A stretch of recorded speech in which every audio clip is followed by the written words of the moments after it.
Reporters ഡയറിയുടെ പുതിയ ലക്കത്തിലേക്ക് സ്വാഗതം.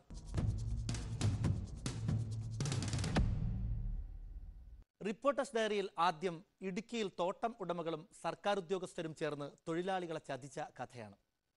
പീരുമേട്ടിലെ RBT എസ്റ്റേറ്റിന്റെ കുടിശ്ശിക 46 കോടി. എസ്റ്റേറ്റിന്റെ മൊത്തം ആസ്തിയുടെ മൂല്യം 900 കോടി രൂപയും. പക്ഷേ ലേലത്തിൽ കിട്ടിയതാകട്ടെ വെറും 16 കോടി. തൊഴിലാളികൾക്ക് കിട്ടേണ്ട പണം കിട്ടിയതുമില്ല. സ്റ്റാമ്പ് ഡ്യൂട്ടി ഇനത്തിൽ സർക്കാരിന് ലഭിക്കേണ്ട കോടികൾ നഷ്ടമാകുകയും ചെയ്തു. നിയമം മറികടന്ന് എസ്റ്റേറ്റിനെ തുണ്ടം തുണ്ടമാക്കി മുറിച്ചു വിൽക്കാൻ ഒത്താശ ചെയ്ത പ്രോവിഡന്റ് ഫണ്ട് അധികൃതർക്കെതിരെയാണ് തൊഴിലാളികൾക്ക് രോഷം. ഇടുക്കിയിൽ നിന്ന് ബിജു തറയിൽ ഈ ചതിക്കഥ പറയുന്നു.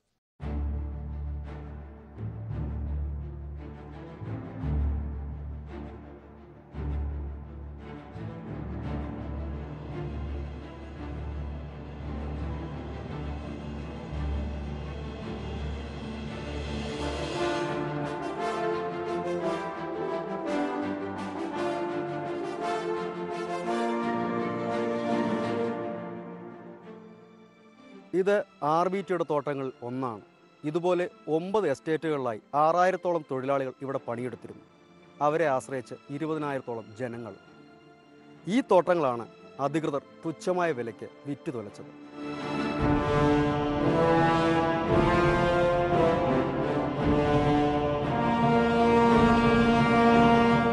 ഇടുക്കി ജില്ലയിലെ ആദ്യകാല തേയിലത്തോട്ടങ്ങളിൽ ഒന്നാണ് പീരുമേട് താലൂക്കിൽപ്പെട്ട റാം ബഹാദൂർ ഠാക്കൂർ എന്ന RBT ടി എസ്റ്റേറ്റ്.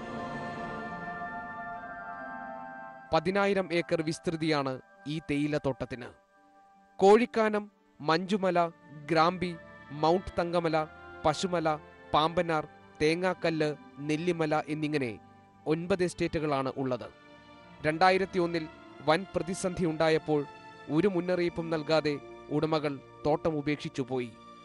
ഓരോ എസ്റ്റേറ്റിലും താൽക്കാലിക സ്ഥിരം തൊഴിലാളികളായി 650-ഓളം പേരുണ്ട്. 9 എസ്റ്റേറ്റുകളിലായി 6000-ത്തിലധികം തൊഴിലാളികൾ. സാധാരണക്കാരായ തൊഴിലാളികളും അവരുടെ കുടുംബാംഗങ്ങളും കൂടി 20,000-ഓളം പേരാണ് ഈ തോട്ടങ്ങളെ ആശ്രയിച്ച് ജീവിച്ചിരുന്നത്.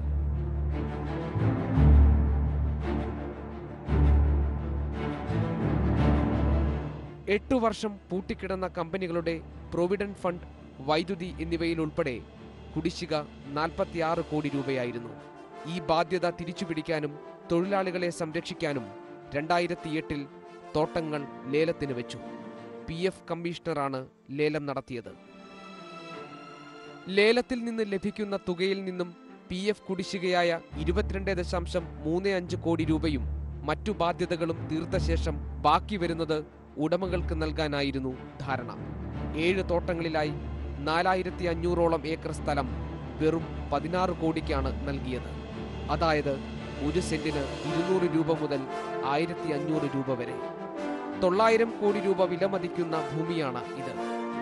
ലേലത്തിന് മുൻപ്, അതായത് 2000-ൽ RBT കമ്പനി ഉടമകൾ സെന്റിന് 3500 രൂപ മുതൽ 13,500 രൂപ വരെ വിലയ്ക്കാണ് തോട്ടത്തിന്റെ ചില ഭാഗങ്ങൾ വിറ്റത്.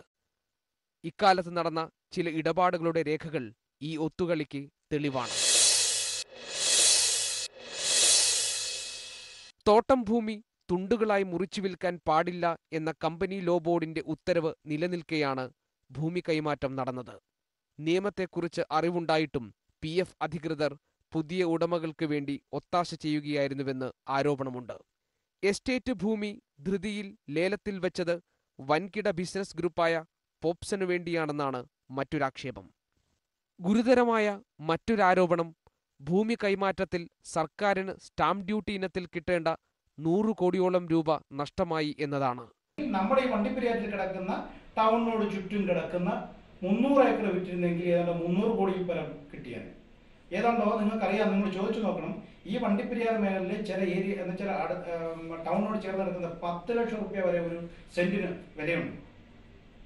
5 ലക്ഷം കിട്ടുമോ? പോട്ടെ, 1 ലക്ഷം കിട്ടുമോ? 300 ഏക്കർ വിറ്റിരുന്നുവെങ്കിൽ 300 കോടി നമുക്ക് കിട്ടത്തില്ലായിരുന്നു. നമ്മുടെ ഗവൺമെന്റിന് അത്രയും ടാക്സ് കിട്ടത്തില്ലായിരുന്നു. ഈ ജനങ്ങൾക്കെല്ലാം എല്ലാ എസ്റ്റേറ്റുകളും ഡെവലപ്പ് ചെയ്യുമായിരുന്നു. ലേലം കൊണ്ട് ഗുണം ആർക്ക് കിട്ടി? ഏതായാലും തൊഴിലാളിക്ക് ഗുണം കിട്ടിയില്ല, മുതലാളിക്ക് കിട്ടുകയും ചെയ്തു. ബ്രിട്ടീഷുകാരുടെ ഭരണകാലത്ത് നിർമ്മിച്ച 7ഓളം ബംഗ്ലാവുകളും കമ്പനികളും യന്ത്രസാമഗ്രികളും വാഹനങ്ങളും ലേലത്തിൽ ഉൾപ്പെട്ടിരുന്നു. കൂടാതെ തോട്ടങ്ങളിലുള്ള തേക്ക്, ഈട്ടി തുടങ്ങിയ മരങ്ങളുടെ വൻ ശേഖരവും. ഇവ മാത്രം വിറ്റാൽ കുടിശ്ശിക തീരാം എന്നിരിക്കെയാണ് തോട്ടങ്ങൾ പോപ്സ് ഗ്രൂപ്പിന് തീറെഴുതിയത്. 12 വർഷം മുൻപ് പഴയ ഉടമകൾ തോട്ടം ഉപേക്ഷിച്ചപ്പോൾ തോട്ടം സംരക്ഷിച്ചത് ഇപ്പോഴത്തെ തൊഴിലാളികളാണ്. ഇല്ലെങ്കിൽ തേയിലച്ചെടികൾ വളർന്ന് മരമായി മാറുമായിരുന്നു. എന്നാൽ പുതിയ ഉടമകളിൽ നിന്ന് കൈപ്പേറിയ അനുഭവങ്ങളാണ് ഈ തൊഴിലാളികൾക്ക് നേരിടേണ്ടി വരുന്നത്. തോട്ടങ്ങൾ മുറിച്ചു വിൽക്കരുതെന്ന നിയമം ഇവിടെ ലംഘിക്കപ്പെട്ടു. സ്റ്റാമ്പ് ഡ്യൂട്ടി ഇനത്തിൽ സർക്കാർ ലഭിക്കേണ്ട കോടികൾ ലഭിച്ചില്ല. തൊഴിലാളികൾ പട്ടിണിയിൽ നിന്നും പട്ടിണിയിലേക്ക് നീങ്ങി. ഇതൊക്കെയാണ് ഈ ലേലം കൊണ്ട് സംഭവിച്ചത്.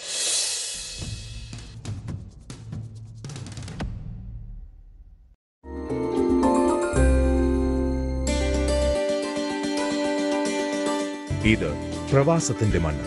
മലയാളി ജീവിതത്തെ അടിമുടി മാറ്റിച്ച പരദേശമണ്ണ്. ചോരക്കുഞ്ഞിനെ പോലും നാട്ടിൽ തനിച്ചാക്കി ജോലി ചെയ്യാനെത്തുന്ന ഗൾഫിലെ മലയാളി സ്ത്രീകളുണ്ട്. തങ്ങളുടെ ജീവിതത്തിനെ കുറിച്ച് അവർക്ക് പറയാൻ പലതും കാണില്ലേ? ടീ ടോക്ക് അന്വേഷിക്കുന്നത് അത് തന്നെയാണ്. സത്യങ്ങൾ മാത്രമാണ് നമ്മൾ പറഞ്ഞത്.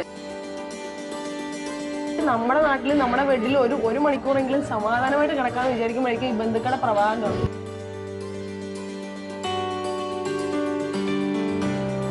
വീട്ടിലിരിക്കുന്നവർക്ക് അറിയില്ല ഇവിടെ എന്താ നടക്കുന്നതെന്നുള്ളത്. നമ്മൾ അവര് വിചാരം ഇവിടെ എന്താ പറയാ,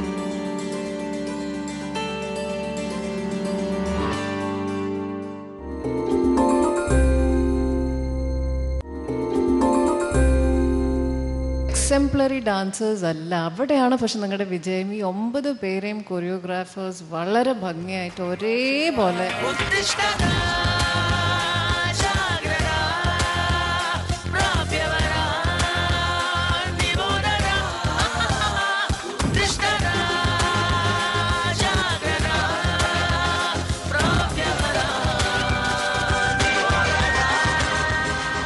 ഒരേ കോമ്പിനേഷൻ എന്ന് പറയില്ലേ, മനസ്സ് പരസ്പരം അറിയുക എന്ന് പറയുന്ന ആ ഒരു രീതി നിങ്ങൾ ഭയങ്കരമായിട്ട് ഉൾക്കൊണ്ടു.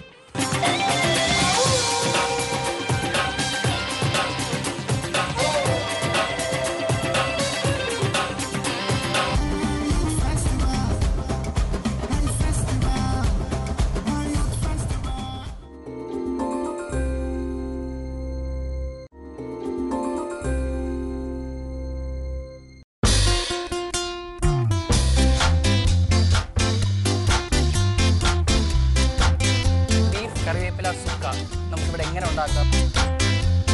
പച്ചമുളക് വേണം. നമ്മുടെ പ്രോഗ്രാമിൻ്റെ പേരാണ് പച്ചമുളക്.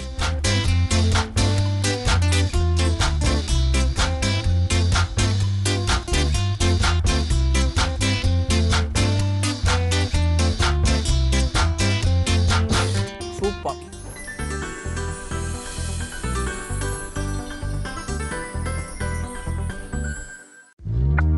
ഡയോസ് പച്ചമുളക് brought you by ഡയോസ്. ഫാസ്റ്റ് ആൻഡ് ഹെൽത്തി കുക്കിങ്ങിന് ഡയോസ് തന്നെ വേണം.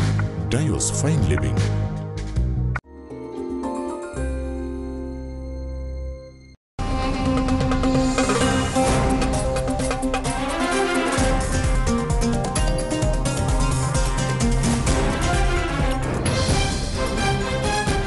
പ്രവാസത്തിന്റെ നേരും നന്മയും, പ്രവാസികളുടെ സ്വപ്നങ്ങളും പ്രതീക്ഷകളും, ഗൾഫ് ലോകത്തെ വിശേഷങ്ങളുമായി മീഡിയ വണ്ണിൽ എല്ലാ ദിവസവും രാത്രി 11-ന് ന്യൂസ് 1 മിഡിൽ ഈസ്റ്റ്.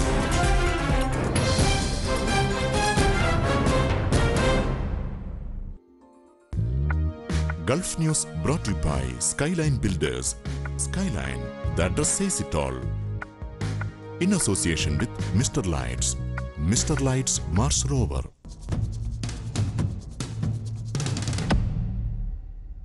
കടലിൽ കായം കലക്കിയതുപോലെ എന്നൊരു ചൊല്ലുണ്ട് ആലപ്പുഴക്കാർക്ക്.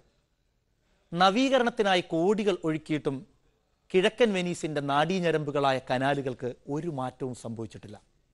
ഇതാണ് ഈ ചൊല്ലിന് അടിസ്ഥാനം. വീണ്ടും വികസനത്തിനായി സംസ്ഥാന സർക്കാർ കോടികളുടെ പദ്ധതി ഇട്ടിരിക്കുകയാണ്. ആലപ്പുഴക്കാർ ചോദ്യം ആവർത്തിക്കുന്നു, ഇതും കായം കലക്കിയതുപോലെ ആകുമോ? ആലപ്പുഴയിൽ നിന്നും ജിബി റോക്കി.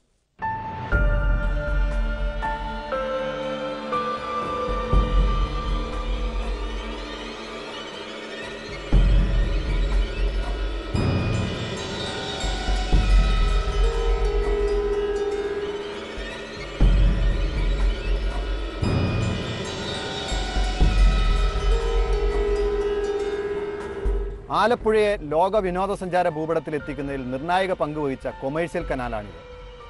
ഇത്തരത്തിൽ പട്ടണത്തിൻ്റെ നടുവിലൂടെ നിർമ്മിച്ചിരിക്കുന്ന കനാലുകളാണ് ആലപ്പുഴയ്ക്ക് കിഴക്കൻ്റെ വെനീസ് എന്ന പേര് മുൻപ് സമ്മാനിച്ചത്.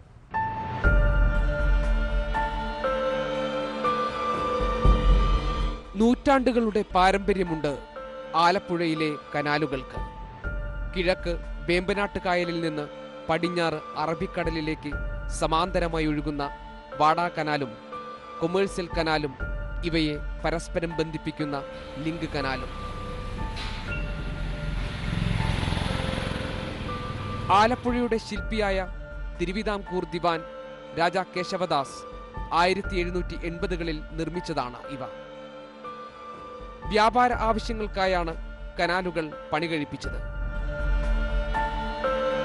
കുട്ടനാട്ടിലെ കർഷകർ അവരുടെ ഉൽപ്പന്നങ്ങൾ ആലപ്പുഴയിൽ എത്തിച്ചിരുന്നതും ആലപ്പുഴയിൽ നിന്ന് മലഞ്ചരക്കും മറ്റുൽപ്പന്നങ്ങളും തുറമുഖത്തെത്തിച്ചിരുന്നതും ഈ കനാലുകളിലൂടെയായിരുന്നു.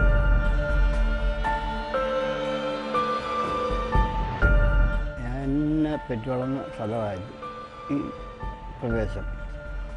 അന്ന് ഇവിടുത്തെ വ്യവസായം നടക്കുമ്പം അവിടത്തേക്കുള്ള ചരക്കുകൾ വരുന്നത് ഈ തോട് വഴിയായിരുന്നു. ഈ കാർഷിക മേഖല ഉണ്ടാകുന്ന നെല്ല് ഇതെല്ലാം കയറ്റി പോകുന്ന ഈ തോട് വഴിയായിരുന്നു വള്ളത്തെ കയറ്റിയിട്ട് കൊണ്ടുപോകുന്നത്. അതുപോലെ തന്നെ ഈ വളവും മുത്തുമെല്ലാം വരുന്നതും ഈ തോട് വഴി വള്ളത്തെ വന്നിട്ടാണ് ഈ പ്രദേശം ഈ പാടശേഖരത്തേക്ക് കൊണ്ടുപോകുന്നത്. അങ്ങനെയുള്ള ഒരു സാഹചര്യമായിരുന്നു. ആദ്യകാലത്ത് ആലപ്പുഴയുടെ ഏറ്റവും വലിയ ആകർഷണവും പട്ടണത്തിലൂടെ ഒഴുകുന്ന ഈ കനാലുകളായിരുന്നു. അക്കാലത്ത് ലോകത്തിലെ ഏറ്റവും സുന്ദരമായ 10 കനാൽ നഗരങ്ങളിൽ ഒന്നായിരുന്നു കിഴക്കിൻ്റെ വെനീസ്. ഇന്ന് ഈ കനാലുകൾ ആലപ്പുഴയ്ക്ക് ശാപമായിരിക്കുകയാണ്. ഒരു കാലത്ത് ലോകത്തെ ആലപ്പുഴയിലേക്ക് ആകർഷിച്ച കനാലുകൾ ഇപ്പോൾ ആഫ്രിക്കൻ പായലും മാലിന്യങ്ങളും നിറഞ്ഞിരിക്കുന്നു. ഇരുകരകളിലുമുള്ള വ്യാപാര സ്ഥാപനങ്ങളും ഹോട്ടലുകളും മാലിന്യ പൈപ്പുകൾ നീട്ടിയിരിക്കുന്നത് കനാലുകളിലേക്കാണ്. പട്ടണത്തിലെ അറവു മാലിന്യങ്ങളും കക്കൂസ് മാലിന്യവും തള്ളുന്നതും ഇവിടെ തന്നെ. ഇവിടുത്തെ ഈ കനാലിൽ സൈഡിലേക്കുള്ള കടക്കാര് ഈ ഉള്ള പ്ലാസ്റ്റിക് അല്ല അതുപോലുള്ള മാലിന്യങ്ങൾ ഇതിനകത്തോട്ട് നിക്ഷേപിക്കുമ്പോൾ ഇവിടുത്തെ ടൂറിസത്തിന് ഏറ്റവും വലിയൊരു ബുദ്ധിമുട്ട് നേരിട്ടുകൊണ്ടിരിക്കുകയാണ്. ഈ പ്ലാസ്റ്റിക് മാലിന്യങ്ങൾ ഇവിടെ ഒഴുകാതെ കെട്ടിക്കിടക്കുകയും ഇതിലേക്കൂടെ പോകുന്ന ബോട്ടുകൾക്ക് അത് ഭയങ്കര ഒരു ബുദ്ധിമുട്ട്, ടൂറിസ്റ്റുകൾക്ക് ഉൾപ്പെടെയുള്ള ആൾക്കാർക്ക് ഭയങ്കര ബുദ്ധിമുട്ടാണ് ഈ നേരിട്ടുകൊണ്ടിരിക്കുന്നത്. ഈ പ്ലാസ്റ്റിക്കുകൾ നമ്മൾ ബോട്ടുകാർ പെറുക്കി ഇവിടുത്തെ ടാങ്കിൽ നിക്ഷേപിച്ച് കഴിഞ്ഞാൽ പോലും ഇത് എടുത്തുകൊണ്ട് പോകാതെ ഇപ്പോൾ ഇവിടെ കെട്ടിക്കിടക്കുകയാണ്. ഇത് ധാരാളം പ്ലാസ്റ്റിക് മാലിന്യങ്ങളാണ് ഇപ്പോൾ ഇവിടെ കെട്ടിക്കിടന്നുണ്ട്. ആലപ്പുഴയിൽ തുറമുഖം സജീവമായിരുന്ന കാലത്ത് കനാലുകൾ വൃത്തിയായി സൂക്ഷിക്കുകയും പരിരക്ഷിക്കുകയും ചെയ്തിരുന്നു. തുറമുഖം ഇല്ലാതായതോടെ അധികൃതർ കനാലുകളെ അവഗണിച്ചു. അശാസ്ത്രീയമായി റോഡുകളും പാലങ്ങളും നിർമ്മിച്ചതോടെ ഒഴുക്കും നിലച്ചു. കനാലുകൾ മലിനജലം കെട്ടിക്കിടക്കുന്ന ചാലുകൾ മാത്രമായി മാറി. രോഗങ്ങൾ പടരാൻ തുടങ്ങിയതോടെ കനാൽ നവീകരിക്കണം എന്ന ആവശ്യവും ഉയർന്നു.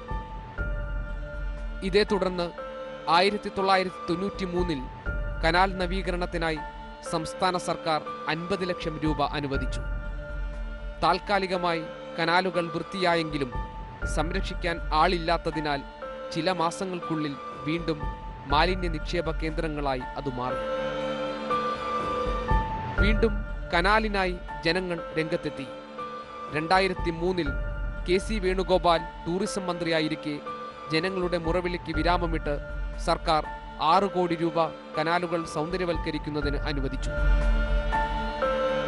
ഈ തുക ഉപയോഗിച്ച് ആഫ്രിക്കൻ പായൽ വാരിമാറ്റുകയും ഇരുകരകളും മോടി പിടിപ്പിക്കുകയും ചെയ്തു. ഇതിനും ആയുസ്സുണ്ടായില്ല. കാരണം ലക്ഷങ്ങളും കോടികളും മുടക്കുക എന്നുള്ളത് ഈ എന്താ പറയുന്ന കടലിൽ കായം കലക്കുന്നു അങ്ങനെന്ത് പറയുമല്ലോ പഴയ ആൾക്കാർ എന്ന് പറഞ്ഞ പോലെയാണ്. വീണ്ടും വീണ്ടും ഓരോ പദ്ധതികൾ കൊണ്ടുവരുന്നുണ്ട്. പക്ഷേ പത്രത്തിലെ പശു പുല്ല് തിന്നത്തില്ല എന്ന് പറഞ്ഞ പോലെ ഞങ്ങൾ കാത്തിരിക്കുന്നുണ്ട്. ഞങ്ങളെ കൊണ്ടാകുന്നത് ഞങ്ങളുടെ പരിസരം ഞങ്ങൾ വൃത്തിയാക്കി ഇടുന്നുണ്ട്. പക്ഷെ ഞങ്ങൾക്ക് പ്രതീക്ഷയുണ്ട്. എന്തോന്നും അറിയത്തില്ല, പദ്ധതികളൊന്നും നടപ്പാക്കാറില്ല. നന്നാക്കി കഴിഞ്ഞാൽ വളരെ കാര്യമായിട്ട് ഒരാളെ ഇതിന് ഡയറക്ഷനായിട്ട് നിർത്തിക്കൊണ്ട് ഇത് വിശുദ്ധീകരിക്കുന്ന പണി ചെയ്യണം. എന്നാലേ ഇത് നടക്കത്തുള്ളൂ. അല്ലെങ്കിൽ ഇത് പോളയെന്ന് പറയുന്നത് ഇങ്ങനെ കയറി നിറയുകയും ചെയ്യും, അത് വർദ്ധിക്കുകയും ചെയ്യും, വളർന്ന് വലുതാകും. അപ്പോൾ ഇത് സ്വാഭാവികമായി ഒരാളെ ഇത് നോക്കാനായിട്ട് നിർത്തിക്കഴിഞ്ഞാൽ അത് കനാൽ വൃത്തിയായി കിടക്കും. അതാണ് എനിക്ക് പറയാനുള്ളത്. ജനജീവിതത്തിന് ഭീഷണിയായതോടെ കനാൽ നവീകരിക്കണം എന്നാവശ്യവുമായി ജനങ്ങൾ വീണ്ടും രംഗത്തെത്തി. ഇതേ തുടർന്ന് സംസ്ഥാന സർക്കാർ വീണ്ടും കനാൽ നവീകരണത്തിനായി ഫണ്ട് അനുവദിച്ചിരിക്കുകയാണ്.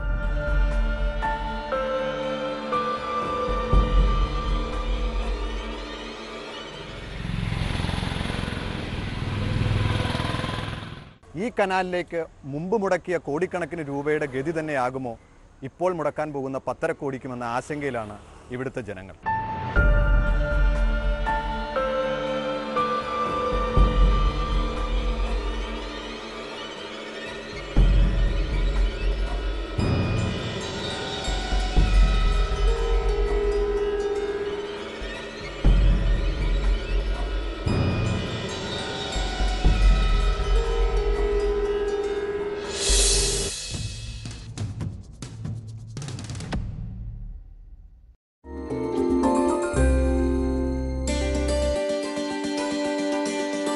ഇത് പ്രവാസത്തിന്റെ മണ്ണ്, മലയാളി ജീവിതത്തെ അടിമുടി മാറ്റിച്ച പരദേശ മണ്ണ്.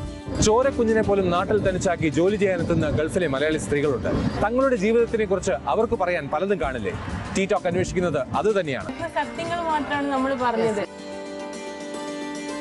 നമ്മുടെ നാട്ടിൽ നമ്മുടെ വീട്ടിൽ ഒരു മണിക്കൂറെങ്കിലും സമാധാനമായിട്ട് കിടക്കാമെന്ന് വിചാരിക്കുമ്പോഴേക്കും ഈ ബന്ധുക്കളുടെ പ്രവാഹം കാണും.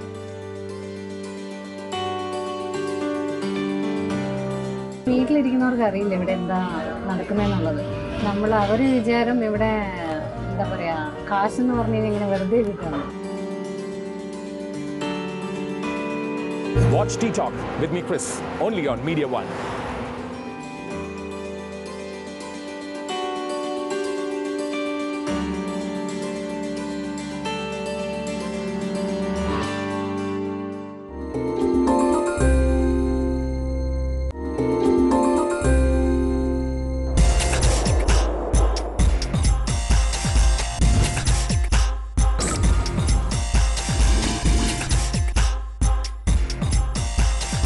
ഇവളെന്റെ പൊന്നാര കൂട്ടുകാരിയാ മിന്നു.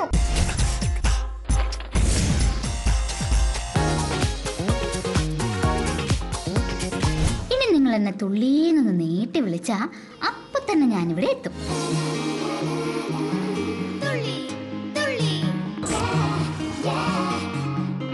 ചങ്ങാതിമാരെ, ഞങ്ങളെ കാണാൻ നിങ്ങൾ കാത്തിരിക്കില്ലേ?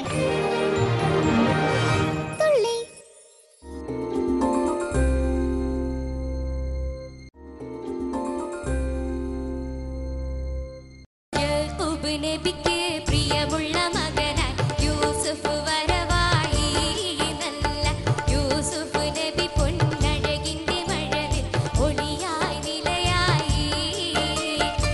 ഇതാ ഒരു പെർഫോമർ കൂടിയാണ്, വെറും ഒരു പാട്ടുകാരി മാത്രമല്ല. ആകാശഭൂമി കദീപതിയായ അല്ലാഹുവിൻ്റെ പുതുരത്തിനാലെ ഇബ്രാഹിമെന്ന എക്സ്പ്രസീവ് ആയിരുന്നു. ലൈൻസും പറയുന്നതൊക്കെ ആ മുഖത്തുണ്ടായിരുന്നു, ആ എക്സ്പ്രഷൻസും കാര്യങ്ങളൊക്കെ അത് പാട്ടിലും വന്നു.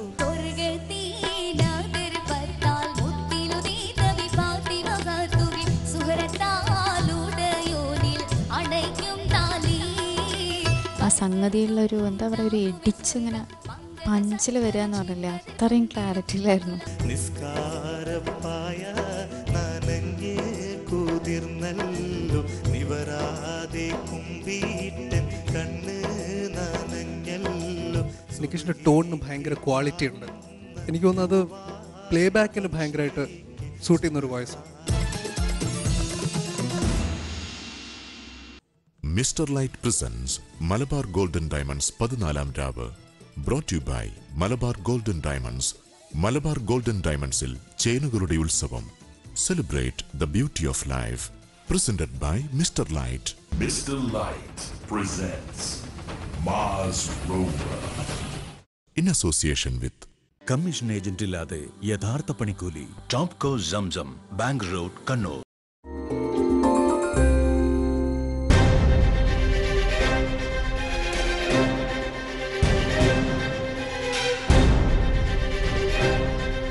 പണ്ടുണ്ടായിരുന്ന ഒറിജിനൽ കാർഡുകളുടെ ഒരു 7% മാത്രമേ ഇപ്പോൾ ഉള്ളൂ. പരിസ്ഥിതി നമുക്ക് ആവശ്യമാണ്, പക്ഷേ ജനങ്ങളുമായി ബന്ധപ്പെട്ട പരിസ്ഥിതിയാണ്. കുടിവെള്ളത്തിനും ഇറിഗേഷനും പ്രശ്നമുണ്ടാകുന്നതിന്റെ പ്രധാനപ്പെട്ട കാരണം പശ്ചിമഘട്ട മലനിരകളുടെ ശോഷണമാണ്. ഈ റിപ്പോർട്ട് നമ്മൾ നടപ്പിലാക്കിയിട്ടില്ലെങ്കിലും വലിയ പ്രശ്നമൊന്നുമില്ല. നമ്മുടെ മക്കളെ നടപ്പിലാക്കിക്കോളും. അത്രമാത്രം പാരിസ്ഥിതികമായിട്ടുള്ള പ്രശ്നത്തിലേക്ക് കേരളം പോയിക്കൊണ്ടിരിക്കുകയാണ്.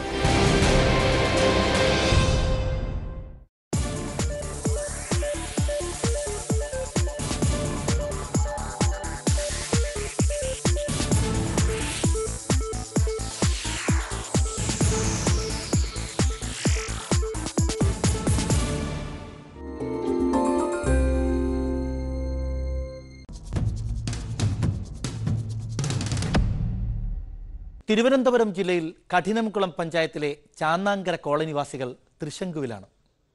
കഴിഞ്ഞ അരനൂറ്റാണ്ടായി ഇവിടെ താമസിക്കുന്ന ജനങ്ങൾ ഇപ്പോൾ സർക്കാർ കണക്ക് പ്രകാരം അനധികൃത താമസക്കാരാണ്. ഇവർ താമസിക്കുന്ന ഭൂമിയുടെ യഥാർത്ഥ അവകാശിയെന്ന് പറയപ്പെടുന്നയാളെ ആരും കണ്ടിട്ടില്ല. ഉടമയുടെ മുക്തിയാറായി മറ്റൊരാൾ രംഗത്തെത്തിയിരിക്കുന്നു. ഏതു നിമിഷവും കുടിയിറക്കപ്പെടുമെന്ന ഭീഷണിയിൽ കഴിയുന്നത് 50ഓളം കുടുംബങ്ങൾ. റവന്യൂ ഉദ്യോഗസ്ഥരും ഭൂമാഫിയയും കഥാപാത്രങ്ങളാകുന്ന ഈ നാടകത്തെക്കുറിച്ച് തിരുവനന്തപുരത്ത് നിന്ന് ജലീൽ പടന്നയുടെ റിപ്പോർട്ട്.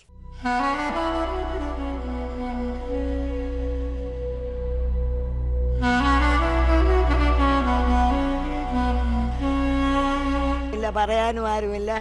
രാത്രിയാകുമ്പോ നമ്മൾ ഉറങ്ങണത് ഇരുന്ന് നേരം വെളുപ്പിക്കുന്ന.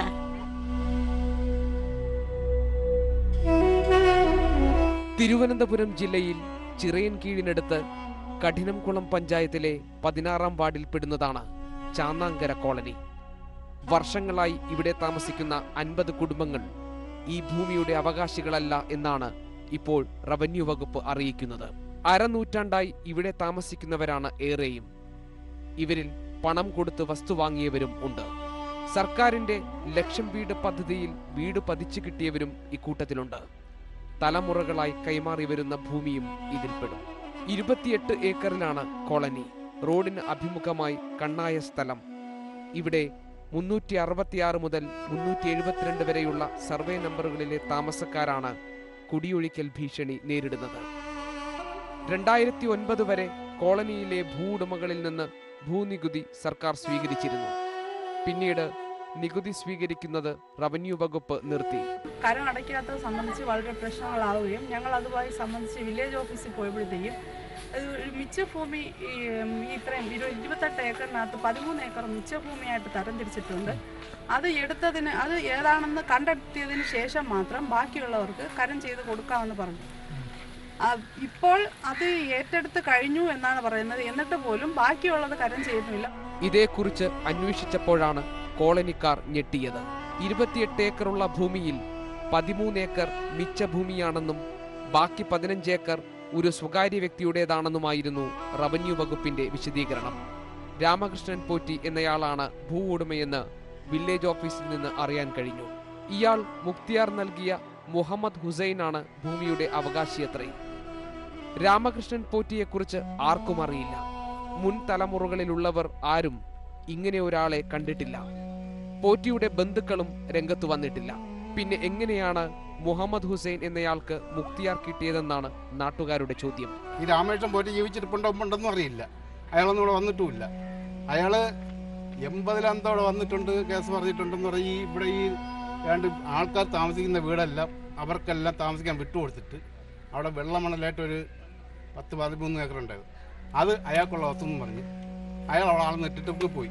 അപ്പോൾ ഈ ശരിക്കും രാമകൃഷ്ണൻ പോറ്റി എന്നുള്ള ആളെന്നെ ഇതിലുണ്ടോ, കക്ഷി ചേർത്തിട്ടുണ്ടോ എന്ന് അറിയില്ല നമുക്ക്.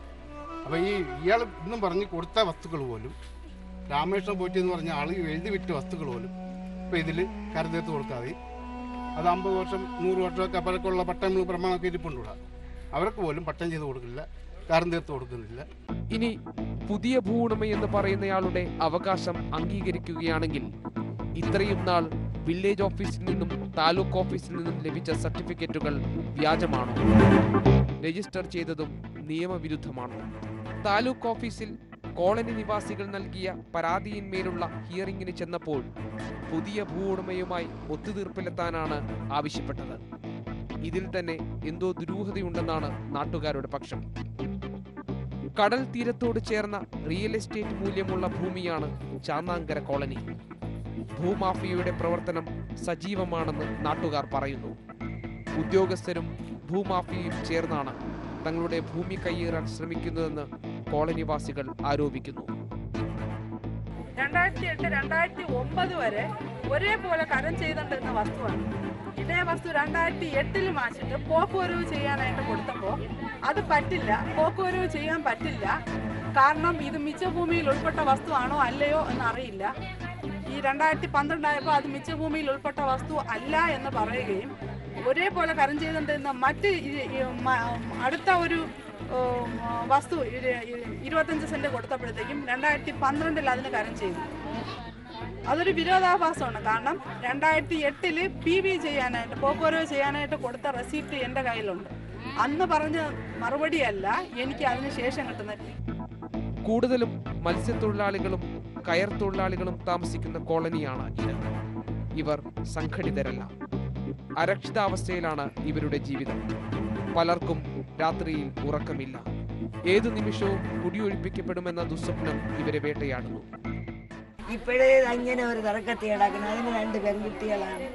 അടച്ചവനെ ഓർത്ത് നമുക്ക് ഈ വസ്തുവിനെ തിരിച്ചു തന്ന കുട്ടികൾക്ക് എഴുതി കൊടുത്താൽ അത് എനിക്കും വേണ്ട. ഞാൻ ഔത്തങ്ങ കാട്ട് വാങ്ങിച്ചിട്ടാണ് പിച്ചരണ്ടി വാങ്ങിച്ചിട്ടാണ് 1 മഞ്ചാടി സ്വർണ്ണം വരാൻ ഇട്ട് കൊടുത്തതിൽ ഒരുത്തം വന്നെടുത്ത് 15 രൂപ അച്ചാരം കൊടുത്താണ് അതിനെ കെട്ടിച്ചത്. അതിന് കൊടുത്ത 2 പെൺകുട്ടികൾ. അതിൻ്റെ തന്തയില്ല. ആ നിലയിൽ ഒരു അമ്മമ്മയായ ഞാൻ ഇത് പരിശ്രമിച്ചത് വാങ്ങിച്ചിട്ട് അള്ളാന്റെ റസൂലിനെ ഓർത്ത് എല്ലാവരും കൂടി സഹായിച്ച് ഈ വസ്തു നമുക്ക് തിരിച്ചു തരട്ടെ. നമുക്ക് അടിക്കാനും ആരുമില്ല, പറയാനും ആരുമില്ല. രാത്രിയാകുമ്പോൾ നമ്മൾ ഉറങ്ങണത് ഇരുന്ന് നേരം വിളിപ്പിക്കുന്ന പട്ടിക്ക് ഒരു കൂട്ടുകൊണ്ട് ഞങ്ങൾ കിടക്കണമുള്ള പട്ടി എത്രയും വളഞ്ഞിരുന്ന് പറയുന്ന ആളുകളാണ്. ഞാൻ ഇത് സത്യമാണ് പറയുന്നത്.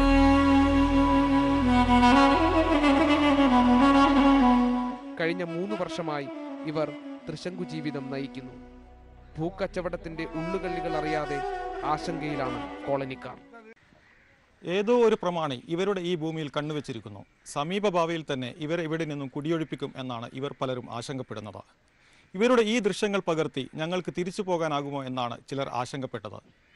ചാന്നാങ്കര കോളനിയിൽ നിന്നും ക്യാമറമാൻ സനോജ് കുമാറിനോടൊപ്പം ജലീൽ പടന്ന മീഡിയ 1. നാടിന്റെ നേർക്കാഴ്ചകൾ പങ്കുവെക്കാൻ ഇനിയുമേറെയാണ്. വീണ്ടും കാണാം. അതുവരെ വിട.